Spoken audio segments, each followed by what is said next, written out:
Hi, I'm Megan Bushhausen, and you're watching Notes from the Dev Video Edition.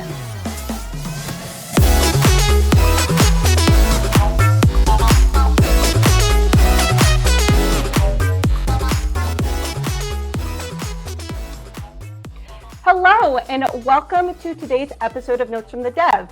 If you've been with us before, welcome back. If it's your first time watching, welcome to the show. I'm Megan, your host, and today with us is the man who probably needs no introduction, the one, the only, Jay Oram, the man behind coding all your favorite interactive emails from Action Rocket. I'm so pumped he's here today. And we are going to be talking about their famous Wordle email. I don't remember when you sent that out, Jay. When did that go out? It was when Wordle was quite big, so it was quite a while ago now. It was Email Weekly 360, we're on like 404, so almost a year, okay, maybe that's nearly a year. So a year, over a year, maybe. In my brain, I was like, I don't remember if that was 2020, 2021, 2022. I feel like the last 3 years are just like a blur. So whenever Wordle was at that height is when they sent out the email. I remember it being like a whole who's going to send out the Wordle email, and naturally Action Rocket's Email Weekly, which if you're not subscribed, you should absolutely subscribe to, got it out there, and it was really fun and popular. And Jay is going to show us how he coded it. So Jay, why don't you take it away? Let's share some code and dive in. Cool, sounds good. Okay, so this actually, like you said, Megan, it started with a tweet. I feel like it was from Dylan from Email Geeks, or possibly Mark Robbins, who was like, who's going to do this first in email? And yeah, we didn't have a big plan to do it, but one morning before we sent it, I had some time, so I was like, right, let's see if we can get this done. And yeah, it took about 3 or 4 hours in the end to kind of get it all completely working. But also, it works, but it doesn't work the way exactly how I wanted it to, but it does work. But the main thing that we did was we used CSS variables, which is something that not a lot of people use in email. And the support for it is kind of okay, especially where we're going to be doing interactive emails. So on Can I Email, it shows that there's about 50% of support. You've got support on Apple Mail, you've got support on Outlook on Mac, all of the ones that kind of you would expect to have support for. So we can use it when we're doing those more complex interactive emails where we can use that checkbox hack where we use the for to like refer to a label or an input or something like that. So having them in your back pocket as like one new tool to use is kind of something that I really, really think a lot of more email developers could definitely take advantage of. So first of all, there's a load of inputs which we hid with just display none, so we don't have to go display none to them all. Used a couple of other CSS tricks like this one here, which is using an attribute selector, which begins with letter. So I don't have to hide every single class that says letter A, letter B, letter C. Just one CSS selector gets rid of them all for me. And then we get into the CSS variables. So what I'm going to go through specifically how the variables work, but first I'm going to explain how the whole email for Wordle works, and then we'll go through like how to use them in your own emails. So I set up a variable for each of those little boxes on the right-hand side where those letters appear. And setting up a variable was quite easy. You pick a selection of HTML. So this frame is like a whole section of the email that has all of those 5 letters in. And we have all of the variables preset as just nothing. So just A1, 2, 3, 4, 5 is answer 1, 2, 3, 4, 5. And all of the boxes are totally empty to begin with. Then the next part, I set up the A1 class. So each box has its own class, like A1 is the first one, A2 is the second one, A3, 4, 5. And I use the content CSS attribute and the after pseudo selector to make sure that I add the variable. And the way that we pick those variables is this kind of syntax here, where you put var, open the brackets, and you choose which variable. So in that first kind of 10, 11 lines, I've said all of the variables are empty. Each one of those boxes has been assigned a variable and that I want it to appear inside the box. And then after that, I basically go through and add every single letter that could possibly be for the first answer. And then I specify exactly which ones I would like to be the answers. I go through and do that for everything. And So there's loads of CSS in there that does like shows things, hides things, that kind of stuff. These are the answers to the second one, third one, fourth one, fifth letter. So it's not like a sustainable thing that you could do for big long words or anything like that. But because it was only 5 words, 5 letters, I thought that it was going to work. So we went with it. And then I'll just show you the HTML as well, and then we'll go back up to the CSS and run through. Every single letter has an input. So the first one is all the way up Q to Z, but then we did it as a keyboard, so it was in the keyboard kind of format, so it looks like the Wordle keyboard. And then you've got the same input again, but for the second answer, for the third, the fourth, and the fifth. So that's like, I can't remember how many letters in the alphabet now, what, 27 letters in the alphabet times 5. So there's quite a lot of just inputs in there for checkboxes. And then again, we added one big form to put all these inputs in. And then there's one last input that we added that wasn't for the letters, and that was just for the reset. So if you wanted to reset the game to play again or anything like that, we chose to show that. So we've got our div here, which is the frame one, which is where I allocated those variables to. So those variables will only work in this one section, which is the frame, where we've got class A1, 2, 3, 4, 5. That's where all those gray boxes are, and they're styled up above. And then we've got the first div class, which is the letters, and that's all of the letters for the first letter, letters for the second, the third, the fourth, and the fifth. And quite simply, when you clicked on one letter for the first one, we hid the first keyboard and then showed the second one. And we didn't add any animation or delay. So as soon as you clicked on, say, Q for the first one, that just hid the first keyboard and then showed the second keyboard. So we were just tricking you by, you didn't have the same keyboard the whole way through. You had 5 different keyboards, but you just didn't know that. So you had 1, 2, 3, 4, 5. That is really clever. So that was a nice, easy way to kind of, if you've got lots of inputs that you need to show someone and you want to like switch things around and reuse stuff, then yeah, if you've got the capacity, like in this instance, because it wasn't a massive long email, we could do that kind of show and hide thing. And also that means that you haven't got to worry about relating the other letters to the keyboard, and you clicked on one letter, but you wanted the letter twice, or someone accidentally clicked on the letter twice. If that was just one checkbox, that could be quite difficult to handle. So we did just 5 different ones. And then we just ended the form. So that was the basics of it. Each keyboard had its own reset button, because that was easier to kind of figure out. So when you clicked reset, it just reset everything. And then going back up to the CSS, we'll go right to the first letter. So yeah, if you clicked on Q, as I did just now, it would say that I have checked Q. Check for the frame, let's change the variable of A1 to Q. And then that adds the variable up here, just changes to Q, and then that first letter becomes Q. Then we specifically said, if you checked Q or any of these other letters that were not in the word at all, then make it a gray box. So Q wasn't in our final word, so it was gray, similar to Wordle. But then if we did click a letter, but it was in the wrong order, then we would show it in yellow. So the rest of our letters, if you clicked on A, it's not in the right place, but it is one of the letters for the word. So we just changed the styling for the box, the A1 box. We just changed the styling based on what letter you chose. So I don't know if you're going to get to this in a bit, but when setting all these variables, did you start with like the word that you want to end with, and then it worked backwards to set the proper colors in the CSS, and then you just manually place it that these words will be yellow, these are not words, letters, these letters will be yellow, these letters will be gray, like sort of. It's the background, not the letter, but I want to say that I did it really cleverly, but I didn't. It is as basic and as repetitive as it sounds. You go through and you pick. We came up with "We love email" because that's quite a nice, easy phrase to come up with. So manually we kind of said, right, E is going to be the first letter, so that one needs to be green, and then obviously these are the other letters. So so that we did that, and then you just go through and if you got A but that was in the wrong place, then it's yellow. Gotcha. I could see if I was trying to code this, I could see my brain having a really hard time figuring out like how to figure that piece out. But that makes a lot of sense. Yeah, and then basically we just chained a load of stuff together. So we tried to condense this all down.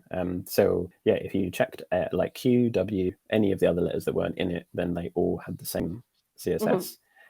Or yellow, etc. And then we just did the same for all 5 letters. So we just went through, repeated the CSS, and we could have condensed it even more, which is probably something that I would have done, but it was more logical in my brain to separate each keyboard, because there's no reason why all of these answers with A2, they could have all been up here with the other yellow one, and we wouldn't have had to repeat this bit again. But after you kind of, you can see how complex and difficult it looks. But it's not if you break it up. So this is all like letter 1, letter 2. So that makes sense. Keeping it in order. I tend to do this with all of my interactive emails. If I block everything together, so if I'm doing like a slider or something, and the first slide has this, the second slide has this, if I try and group all of that together first, like I've done here, it all makes more sense in my brain. It's all logical, and especially if I start from like left to right and up kind of thing. And then if I was going to get close to that kind of Gmail limit, I would go back and condense everything up. Gotcha. But like this whole email was 31 kilobytes. So we well fitted into that Gmail limit. So it was actually okay. And then the final part was kind of stringing, another part was the reset. So simply a reset on the input, like I mentioned before. If you have a reset on a form, it just unchecks all the boxes. So that's a nice, easy thing, especially if you're doing any interactive email. If you've got like a quiz or a game, and you get to the end and you will start again, you don't have to call it reset, but like just having a button and then clicking on it, that's kind of a nice thing.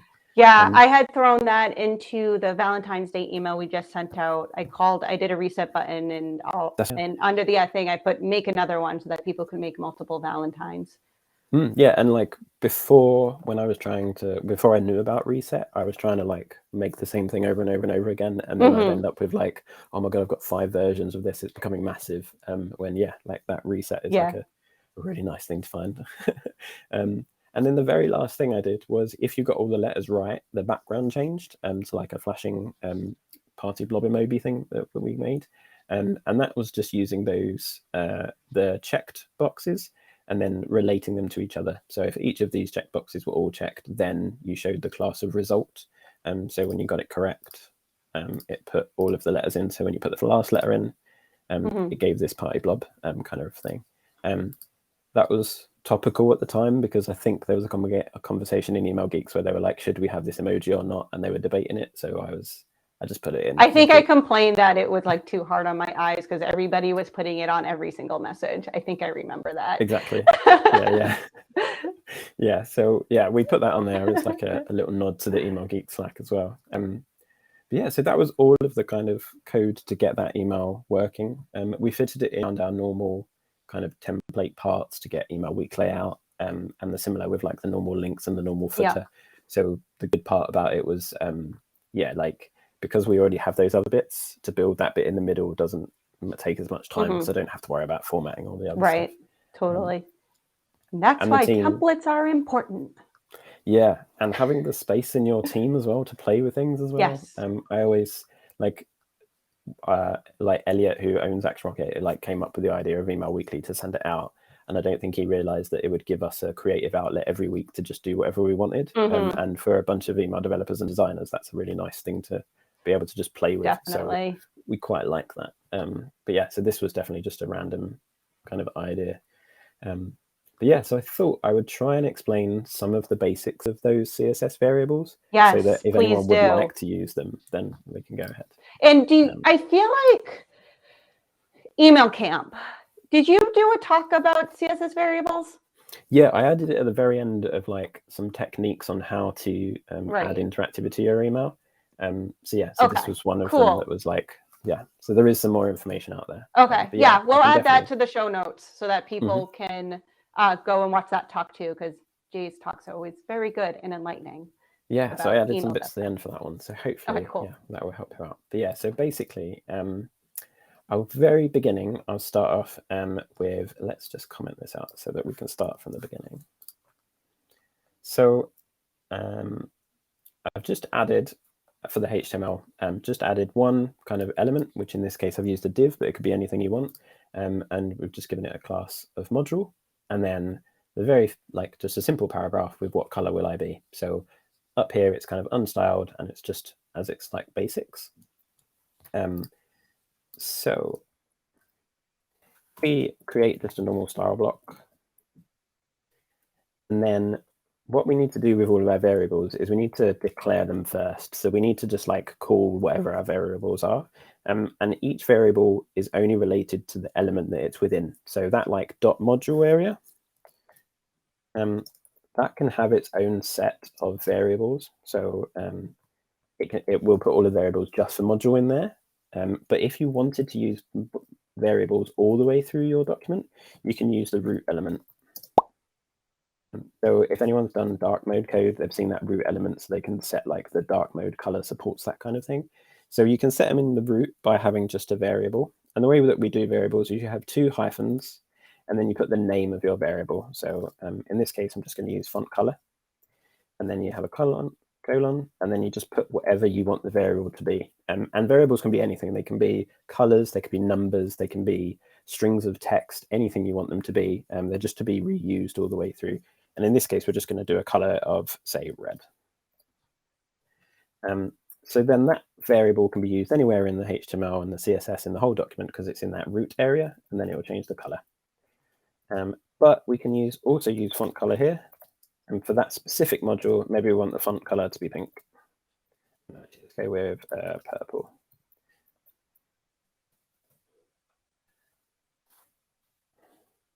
Cool. So you've got red and purple, and then we just need to add that color to our paragraph. So we gave our paragraph a class of test color. So we can take that class name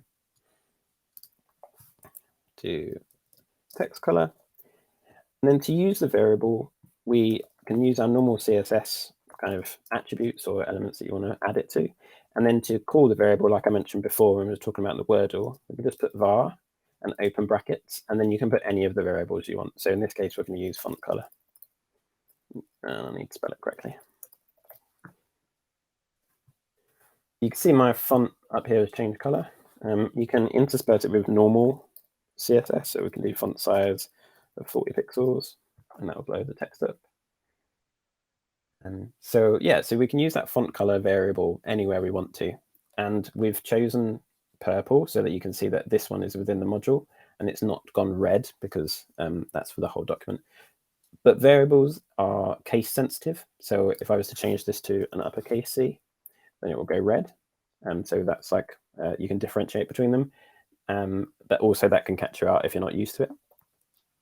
We can also set defaults for them. So if none of our font colors matched or nothing worked, we can do a default for our variable just by adding a comma and then putting a different color. So yeah, we'll go with pink here. So now if neither of these matched our variable name, then the text would change to pink because that's our like fallback just in case the variable's not there. And because you can get a little bit confused, maybe you've put a color in a variable, but you've tried to assign that to a size. Maybe you've tried to put it here for your font size, then it just wouldn't work and nothing, it would just inherit like something else would. The reason that these can be really helpful with the with your interactive emails is you can set one thing. So like in this case, I've used font color, but you could do something like a width or a background image or something like that. And instead of repeating that same piece of code over and over and over again, you can just set it once and then use that variable throughout, or when the situation changes. So if we were to have a media query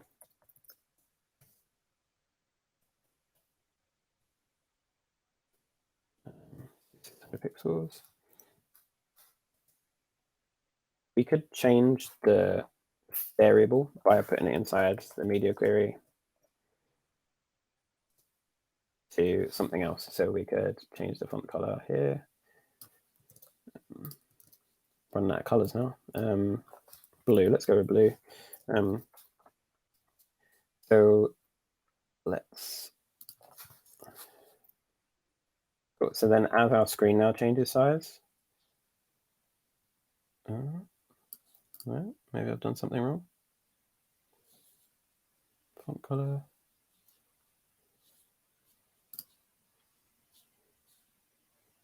Is it because of the test color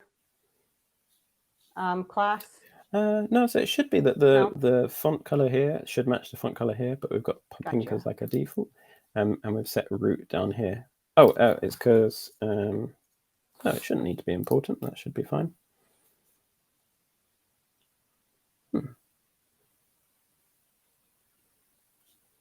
Oh, hold on. Scroll down again. Did I catch something? You have that. Oh, I've got it set up here. 640. You got it set up down there. Here we go. I suddenly saw the other media query, and I was like, wait. Yeah. That's me testing it from before. There we go. Query. There we go. Blue. Wicked. Let's get rid of all that default stuff. Yeah. Yeah. So it was working. So yeah. So we've got pink on a bigger screen, and as we get smaller, it goes blue. So there we go. Yeah. Cool. But yeah. So yeah. I mean, like you saw it follows the same rules as CSS. So as that one that was pink was further down, they've got the cascading. You can also use them in line. So there's no reason why here I couldn't put a style equals color, and then I can do font color here. I would have to set it like we've done above there. Yeah. So do you primarily use variables for like interactive pieces, since variables don't work in Gmail and Outlook? Because you'd be ending up with writing CSS twice if you try to use it like with everything, right? Yeah, exactly. Yeah. So I literally, the only reason I would use the variables is to try and cut down the number of times I'm repeating myself. Or in like that special case for Wordle where I've tried to like assign things and I don't want to keep having to go back and forth. Gotcha. And so yeah, it's literally just a way of like I don't know, I think it's called dry, like do not repeat yourself or don't repeat yourself coding. That kind of helps with that kind of thing. Okay. What another way that I've thought of using it would be that if you could set all of your colors for your design system or your template. That's what I'm thinking of. Is like in the email design. I have so many classes for things in my email design system, but I'm thinking through like where the variables work and what you would need to do for like Gmail and Outlook to get that working. And is that making it easier or is it making it harder? Yeah. Because you have to end up doing it twice, I guess. Yeah, I definitely wouldn't recommend it as like the way to code all of your emails as the whole way through. But if you're doing progressive enhancement and adding something for Apple or something, then you could use these. Okay. Or maybe if you were setting up a whole design system and you had you could set all the colors up as variables, use them throughout your code, but then at the very end, before you export the final code or send the final code, it runs through a processor which changes all of those variables to the color. So instead of you having to go through and type like your hex code for like the email unlisted color or the cinch color or something like that, you could just literally write all of the variables, and then a transformer would literally change them to hex colors. And then there are processors out there that will do that, so they will like sanitize it all for you and do that. We're gonna have to talk more. Yeah, to set that up. But yeah, we might have to hit up a certain team to make that happen. Yeah. Well, yeah. He knows who he is. You know who you are. Make it happen. We're talking to you, Avi. But yeah, hopefully that's given you like a brief overview of how you could use variables. And if you look for CSS variables or CSS custom properties, it's sometimes called, there's loads of articles out there on how you could use them throughout your kind of web development or that kind of thing. But there's no reason why you couldn't take some of that inspiration and add it to your emails that you're creating, and hopefully it will open up more things. Amazing. That's the plan. I wish variables were supported in more places, because this would be so helpful just across the board. Yeah. Oh yeah, definitely it would. Yeah. And there's so many more things as well. So by combining variables with calc, so calculations, you can define different things. So I've used it to build a shopping cart before, where every single item in a shopping cart obviously has a different price. Then you change the price by the quantity, and then you can add all of those together to show the final total. So you're building a CSS, complete CSS cart. Yeah, just by using variables in an email. Yeah. Which I think was one of the examples that I showed in Email Camp. So it kind of had little clues on how to do it. Yeah. But yeah. Yeah, lots of ideas going through my head right now. Good, that's the way I like it. Totally, right? I got to tell you, from this show, like, I personally, just from having people come on, have learned a lot and have like taken little bits and bobs to like put into my own coding. So I think it's really cool that like we all get to learn from each other from these things. Yeah, and like I watched the MJML episode and the Emmet episode, and after that I went and used Emmet for like the next week, and now it's built into my coding forever. Oh yeah, same. So, Emmet. Yeah. I guess people who have not seen the Emmet episode yet, it's short with Shannon Crable. You should go watch it because it like changed my life. Like, oh yeah, seriously. Definitely. And like you can use it everywhere, right? Like VS Code's got it, Partial's got it. Like literally everyone have it. So it's just a plugin. Everyone has it. Yeah, Shannon showed it to us in Dreamweaver. We use it in Partial. You can use it in VS Code. It's amazing. Yeah, there's just so many good things. Yeah, so with that said, we can wrap things up. Everyone, thank you for watching. I hope you got something out of this. Jay, thank you for coming on. Why don't you tell us where we can find you online? I'm in the Email Geek Slack group, so you should definitely find me in there. And if you want to message me about email code, just go for it. I love talking about email code. But I'm also on Twitter, just at emailj_ as well.